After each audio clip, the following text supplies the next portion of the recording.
Da graça antes. Bendito Deus, nosso Pai, te agradecemos por essa oportunidade de estarmos aqui refletindo sobre a tua santa palavra. Te agradecemos por mais uma noite reunidos ao nome do Senhor Jesus Cristo para meditarmos, Pai, naquilo que o Senhor vai transmitir nos nossos corações. Que cada palavra aqui, Pai, te rogamos que não seja dita pela carne, mas guiada pelo teu Santo Espírito.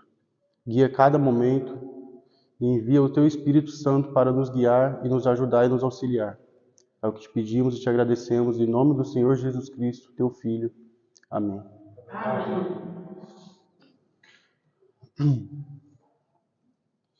Bom, irmãos, de antemão não trouxe nada que vai demorar 2h30, 45 minutos, mas trouxe uma passagem para refletirmos. Confesso que eu estava ansioso, não sabia qual tema trazer, mas dobrei o meu joelho ao Senhor e Ele usou da minha ansiedade para me dar uma luz. Vamos ler no livro de Filipenses, capítulo 4.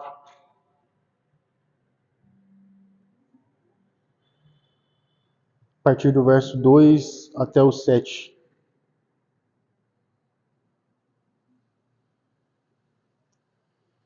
Vamos lá? Rogo a Evódia e rogo a Sintique, pense concordemente no Senhor. A ti, fiel companheiro de jugo, também peço que as auxilies, por juntas se esforçaram comigo no Evangelho.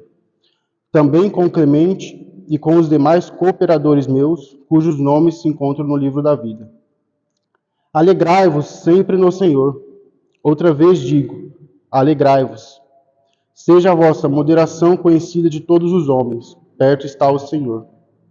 Não andeis ansiosos de coisa alguma, em tudo, porém, sejam conhecidas diante de Deus as vossas petições, pela oração e pela súplica, com ações de graças. E a paz de Deus, que excede todo o entendimento, guardará o vosso coração e a vossa mente em Cristo Jesus. Nessa passagem, Paulo dá uma fórmula de como combatermos a ansiedade. Eu queria frisar nessa mensagem sobre oração. Falar um pouco sobre oração. Oração é a fórmula que o Paulo nos ofereceu aqui para combatermos a ansiedade e termos a paz de Deus. Vale frisar que essa não é a paz com Deus. A paz com Deus, todo cristão salvo em Cristo Jesus já tem. Essa é a paz de Deus. Em Romanos capítulo 5, diz: justificados, pois, mediante a fé, temos paz com Deus por meio de nosso Senhor Jesus Cristo. Essa é a paz com Deus. É aquela que todo cristão tem a partir do momento que aceita o Senhor como seu Salvador. Essa paz de Deus é outra que nem todos os cristãos têm. Cristãos que não confiam na salvação eterna, que acreditam que possam perder a salvação, não têm essa paz de Deus. Pessoas que vivem ansiosas não têm essa paz de Deus. Mas a fórmula que ele deu aqui é a fórmula que todo cristão deveria usar no seu dia a dia. A oração ela deve fazer parte do nosso cotidiano. Ela deve fazer parte da vida cristã. Uma vida cristã sem oração é uma vida cristã pobre.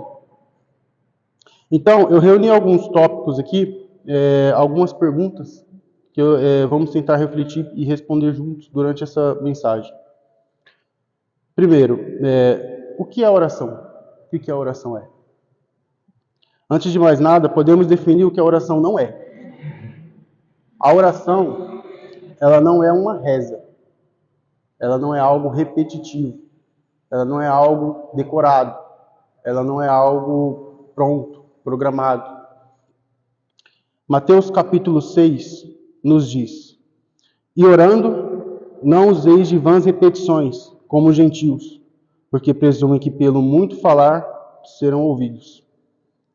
Essa passagem, além de ela nos dizer que a oração não é uma reza, ela também nos diz que pelo muito falar não quer dizer que seremos ouvidos. A oração, Deus não quer uma oração longa, não quer horas e horas falando floreando, buscando palavras bonitas. Ele quer oração simples. Ele quer algo que venha sincero.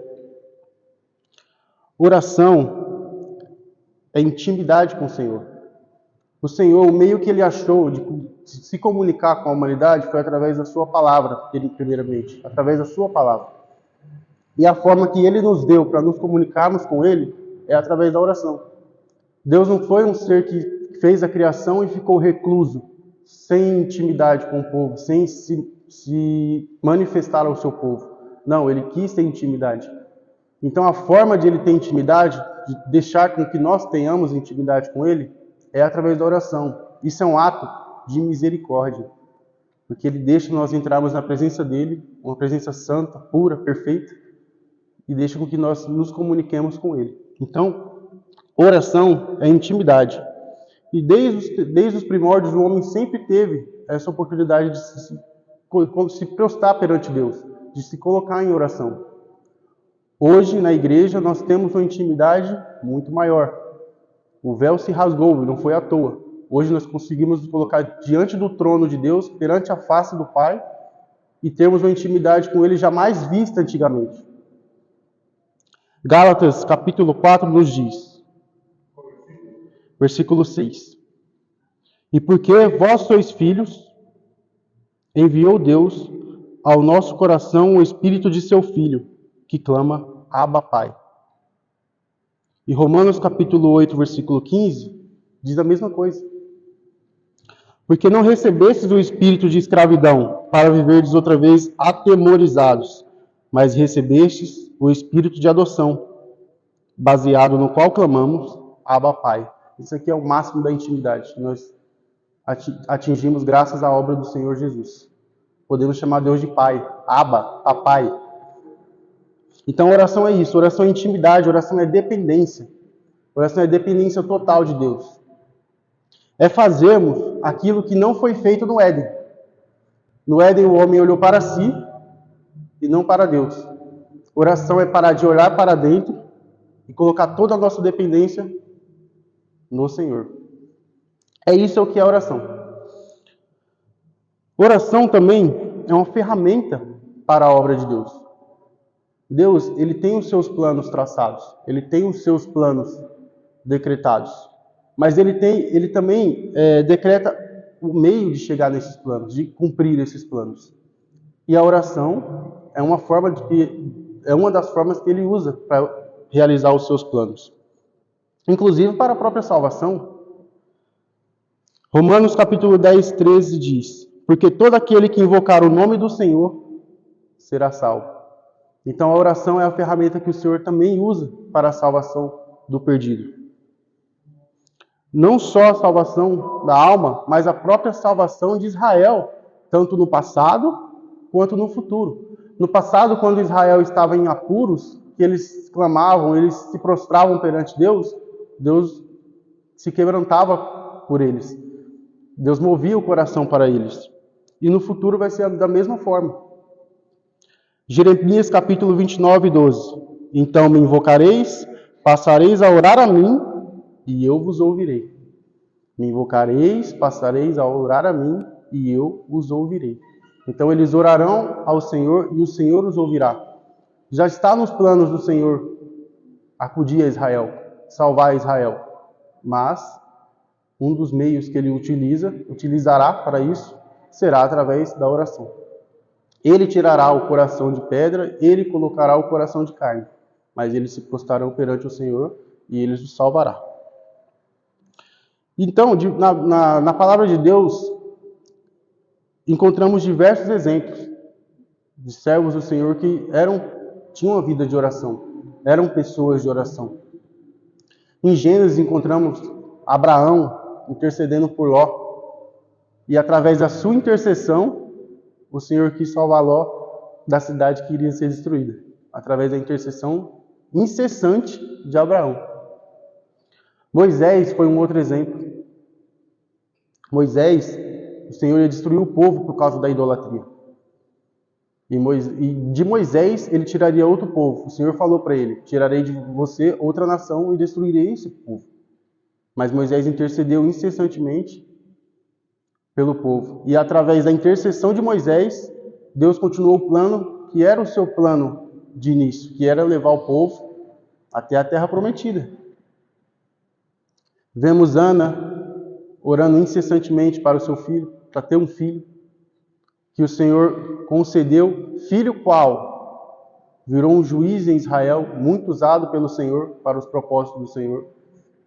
Esse mesmo filho, Samuel, disse para o povo: jamais vou querer pecar ao Senhor, pecar contra o Senhor por não orar por vocês. Vemos Ezequias se prostrando, virando o rosto para a parede, chorando lágrimas, orando ao Senhor. E o Senhor disse o quê? Isaías, volte a Ezequias, porque eu escutei a oração dele e eu vi as suas lágrimas, e eu o curarei. Daniel era homem de oração. Jeremias. No Novo Testamento, vemos o Senhor Jesus orando ao Pai todos os dias. Sempre se retirava para orar ao Pai. Estava sempre entrando na presença do Pai. Os discípulos oravam unanimemente. Quando o Espírito Santo desceu, eles estavam unânimes orando, esperando a descida do Espírito Santo. O apóstolo Paulo era um homem de oração.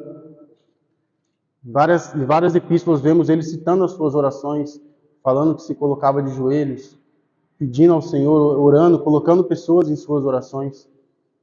Temos um exemplo de Paulo, podemos abrir em Atos capítulo 9.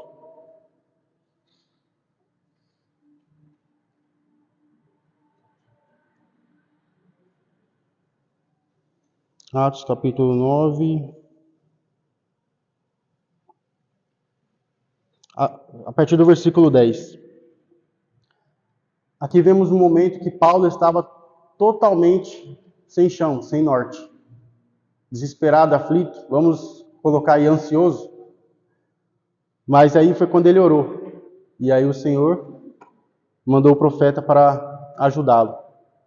Vale abrir um parênteses nessa passagem aqui, referente a um outro assunto, que é uma passagem que é uma verdadeira bofetada naqueles que contestam a divindade do Senhor Jesus, né? E se você for ler essa passagem, nesse versículo para baixo, até Ananias citar o nome do Senhor Jesus lá embaixo, você diz que é uma típica passagem do Antigo Testamento com Jeová falando com o profeta. Vamos dar uma olhada. Ora, havia em Damasco um discípulo chamado Ananias. Disse-lhe o Senhor numa visão: Ananias, ao que respondeu: eis-me aqui, Senhor. Então o Senhor lhe ordenou: dispõe-te e vai à rua que se chama Direita, e na casa de Judas procura por Saulo, apelidado de Tarso, pois ele está orando. E viu entrar um homem chamado Ananias, e impôs-lhe as mãos para que recuperasse a vista. Ananias, porém, respondeu: Senhor, de muitos tenho ouvido a respeito desse homem, quantos males tem feito aos teus santos em Jerusalém. E para aqui trouxe a autorização dos principais sacerdotes para prender a todos os que invocam o teu nome.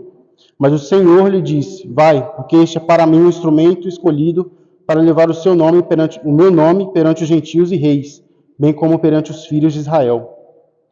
Pois eu lhe mostrarei quanto lhe importa sofrer pelo meu nome. Então Ananias foi, entrando na casa, e pôs sobre ele as mãos, dizendo: Saulo, irmão, o Senhor me enviou, a saber, o próprio Jesus, que te apareceu no caminho por onde vinhas, para que recuperes a vista e fiques cheio do Espírito Santo. Imediatamente lhe caíram dos olhos como umas escamas, e tornou a ver. A seguir levantou-se e foi batizado.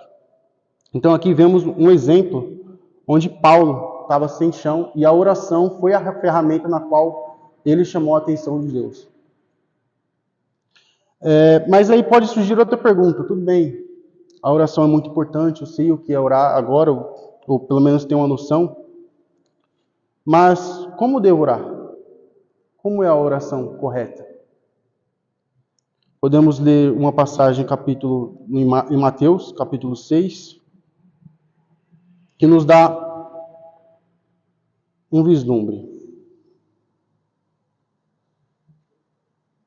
6, a partir do versículo... Pode ser do 5.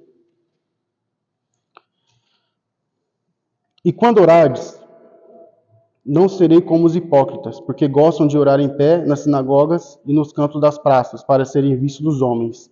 Em verdade vos digo que eles já receberam a recompensa. Isso aqui nos fala muito de pessoas que enfeitam a oração, gostam de mostrar isso. Uma exibição, na verdade, não oração, exibição. Já receberam a recompensa. Tu, porém, quando orares, entra no teu quarto, e fechada a porta, orarás a teu pai, que está em secreto.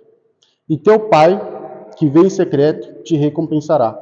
E orando, não useis de vãs repetições, como os gentios, porque presumem que pelo seu muito falar serão ouvidos. Pois orareis assim, pulando para o 9. Pai nosso que estás no céu, santificado seja o teu nome.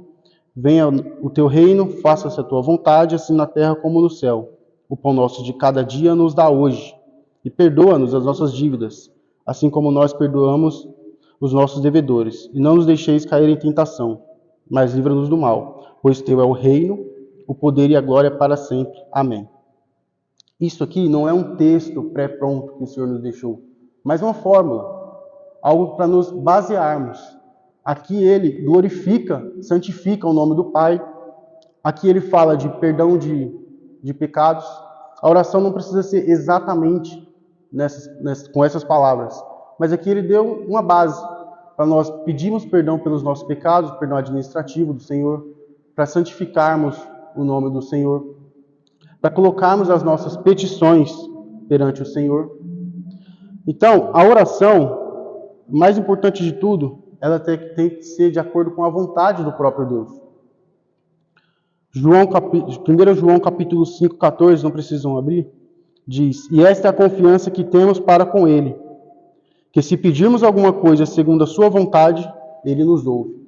Então, se temos uma certeza, é que uma oração de acordo com a vontade de Deus vai ser ouvida e Ele vai atender, porque é o propósito dele. E como sabemos a vontade de Deus? Mergulhando na sua palavra, cada vez mais. Porém, ainda assim, a palavra do Senhor fala que nós não sabemos orar como convém, por causa da nossa fraqueza, por causa do pecado. Então, Romanos capítulo 8, 26 diz: Também o Espírito semelhantemente nos assiste em nossa fraqueza, porque não sabemos orar como convém, mas o mesmo Espírito intercede por nós sobremaneira, com gemidos inexprimíveis. E aquele que sonda os corações sabe qual é a mente do Espírito, porque segundo a vontade de Deus é que ele intercede pelos santos. Então, Deus, colocando em conta a nossa fraqueza, o nosso pecado, colocou à nossa disposição o seu Santo Espírito para nos auxiliar. Então, a nossa oração, através do Espírito Santo, quando guiada por ele, sobe pura e perfeita perante o trono de Deus, com gemidos inexprimíveis, porque Deus sabe qual é a mente do Espírito. Então, até isso, até nesses detalhes, Deus prova o seu amor por nós. Então, nós devemos orar sempre de acordo com a vontade de Deus, nos aplicando na palavra cada vez mais, para sabermos cada vez mais qual é a vontade de Deus. E ele nos forneceu uma fórmula, repito, não uma lista, mas uma fórmula de como nos chegarmos à presença de Deus, com humildade, sem querer florear, mas colocando a nossa cabeça no chão e sabendo que ele já sabe o que nós vamos pedir, mas ele quer ter intimidade com nós. Outras perguntas que podemos fazer é: quando, onde e de que modo eu posso orar? Tirar um tempo reservado para orar a Deus é uma instrução dada pelo Senhor, é uma recomendação dada. Mateus 6, o Senhor acabou de falar: entra no teu quarto, se coloca na presença de Deus. Paulo diz em Efésios 3,14, se colocando de joelhos perante o Pai. Mas será que essas maneiras são exclusivas? Eu só posso orar se for de joelho? Eu só posso orar se for dentro do meu quarto? Quando que eu posso orar a Deus? E a palavra do Senhor nos responde: quando? Em todo o tempo. O tempo todo. Mas eu estou dirigindo, ora a Deus. Eu estou trabalhando, ora ao Senhor. Eu estou estudando, Senhor, me ajuda nessa matéria? Efésios capítulo 6, com toda oração e súplica, 6,18, com toda oração e súplica, orando em todo o tempo no Espírito, E para isso vigiando com toda perseverança e súplica por todos os santos, em todo o tempo. Tessalonicenses, 1 Tessalonicenses, capítulo 5, 17, orai sem cessar. Sem cessar quer dizer o tempo todo, o dia inteiro, se puder. Então, as coisas não são excludentes. É indicado, é recomendado, é instruído pelo Senhor tirarmos um tempo de dedicação ao Senhor, nos prostrarmos perante Ele. Mas isso não significa que não devemos orar fora desse tempo também. O dia inteiro, clamando, rogando ao Senhor. Assim nós conseguimos que o Espírito Santo nos mostre os pequenos detalhes que às vezes nós deixamos passar. No nosso trabalho, na nossa faculdade. Situações que às vezes nós nos colocamos porque não tivemos o feeling de escutar a voz de Deus nos mostrando. Por quê? Porque não temos uma vida de oração. Às vezes a nossa vida de oração está fraca. Isso é um sintoma muito perigoso na vida de um cristão. E onde eu devo orar? A pergunta. Só no meu quarto? Em todo lugar quer dizer em todo canto, certo? Exato, em todo lugar. Atos capítulo 16, 24. É um ótimo exemplo. Este, recebendo tal ordem, levou-os para o cárcere interior e lhes prendeu os pés no tronco. Por volta da meia-noite, Paulo e Silas oravam e cantavam louvores a Deus, e os demais companheiros de prisão escutavam. Então aqui Paulo e Silas estão orando na prisão, e provavelmente não estavam de joelhos, porque estavam com as pernas presas. Isso aqui nos mostra também mais uma coisa, a paz de Deus que nós vemos lá em Filipenses. Porque para os irmãos estarem dentro da prisão, e eles foram açoitados antes disso, orando e louvando a Deus, a paz de Deus tinha que estar presente ali. Isso é muito bonito. Vemos em Jonas capítulo 2, 1 também. Então Jonas, do ventre do peixe, orou ao Senhor, seu Deus, e disse: na minha angústia clamei ao Senhor, e ele me respondeu. Do ventre do abismo gritei, e tu me ouvistes a voz. Jonas orou dentro do peixe.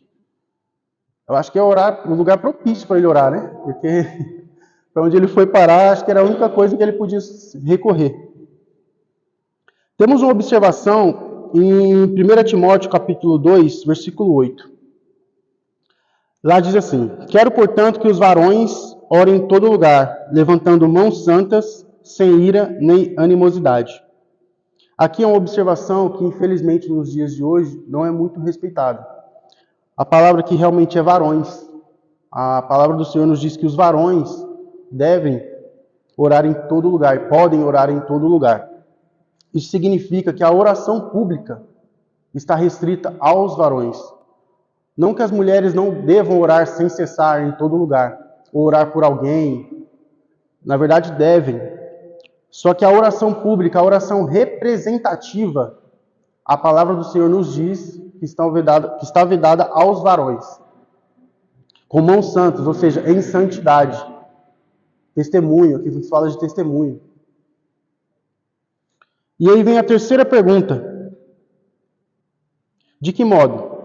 Se eu não tiver a caráter, Deus escuta as minhas orações?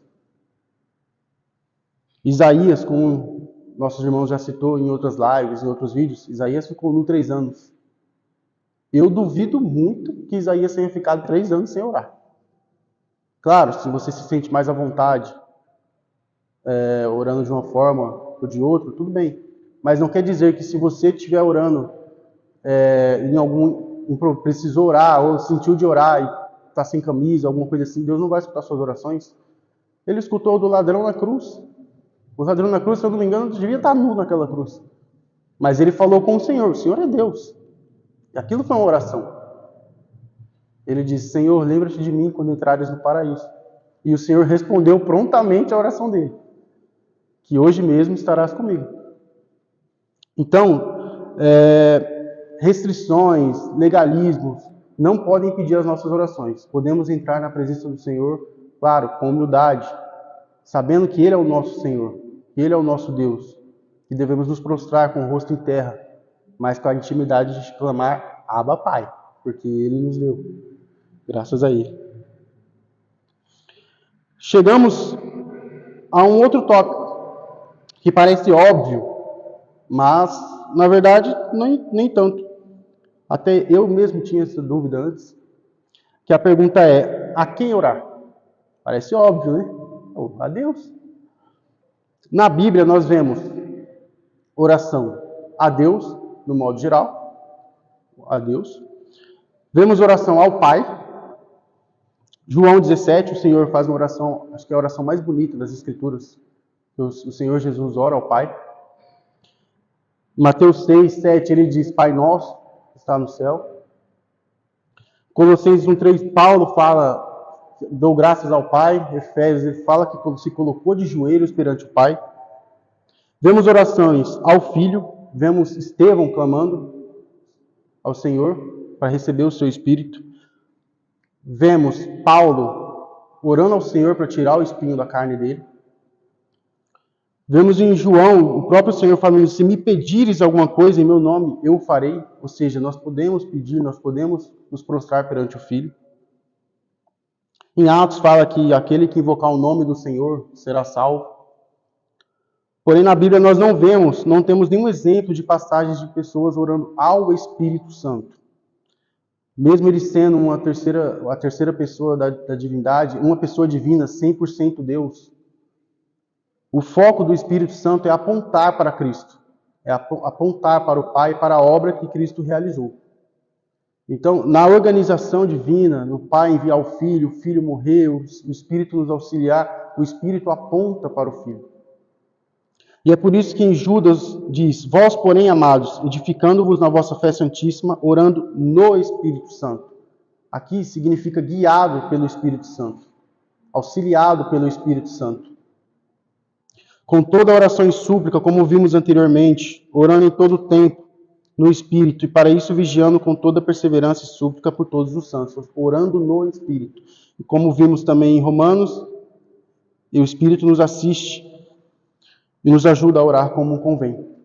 Então não temos exemplos de servos orando ao Espírito Santo nas Escrituras, porque ele está como uma luz apontada para o Senhor Jesus. E a ele, ao Pai, que devemos nos dirigir e pedir o auxílio do Espírito Santo. E para finalizar, como eu disse, não seria muito longo, apenas para tentar nos edificar um pouco através do Senhor. Deus nos responde em todas as orações e nos encoraja a orar todos os dias. Quando você ora, você está fazendo algo que Deus pediu para você fazer, algo que Ele solicita para você fazer. Ele quer intimidade conosco. E se Ele deu essa misericórdia tão grande, porque o Senhor é tão surreal, tão grande, que Ele dá essa oportunidade para nós, é algo que nós não podemos mensurar, de nos colocarmos na presença dEle, do trono dEle, e nos comunicarmos com Ele. Não somos dignos nem de pensar em fazer isso. Mas Ele nos deu esse presente para nós colocarmos diante dEle como sacerdotes, porque hoje, graças a Ele, todos somos sacerdotes, e colocar as nossas petições, as nossas dificuldades diante dEle. Deus sempre nos responde. Ele respondeu muito sim, como nós vimos acima, em alguns exemplos acima. Às vezes ele responde não. Moisés foi um exemplo. Quando pediu para entrar na terra, ele falou basta. Já falei sobre isso. Paulo, outro exemplo. O Senhor falou que a graça bastava para ele, porque Paulo orou pedindo para retirar o espinho na carne. E às vezes ele responde para nós aguardarmos, porque nem tudo é no nosso tempo. Nem tudo é de acordo com a nossa ansiedade, de acordo com o que nós estamos planejando. Às vezes o plano do Senhor é totalmente do outro lado. Mas se tivermos uma vida de oração, é bem provável que nós estejamos sempre de acordo com a vontade dEle. Hebreus, capítulo 4, versículo 16 diz: acheguemo-nos, portanto, confiadamente, junto ao trono da graça, a fim de recebermos misericórdia e acharmos graça para socorro em ocasião oportuna. Que encorajamento, né? Cheguemos, portanto, confiadamente, com confiança, sem temor, ao trono da graça. E Salmos, capítulo 145, versículo 18 diz: perto está o Senhor de todos os que invocam em verdade. Se você ora ao Senhor, se você invoca ao Senhor de verdade, de coração, é a certeza que a palavra de Deus nos dá. Perto está o Senhor daqueles que o invocam. Já parou para refletir nisso, para pensar nisso? que quando você dobra o joelho, se coloca na presença de Deus, você pode alegar: o Senhor está perto, o Senhor está me ouvindo. Então, esse é o encorajamento que o Senhor me deu para trazer para nós hoje, para termos uma vida de oração com mais afinco. Eu falo por mim, por causa temos a nossa rotina corrida, o nosso dia a dia, e às vezes estamos tão focados nas coisas do mundo, as coisas passageiras, as coisas que amanhã nem sabemos se temos, e às vezes deixamos de lado as coisas pertencentes ao Senhor. Então, esse é o encorajamento que o Senhor me deu para trazer aqui hoje. E eu espero que o Espírito Santo coloque no coração de cada um essa mensagem de hoje. Podemos dar graça mais uma vez?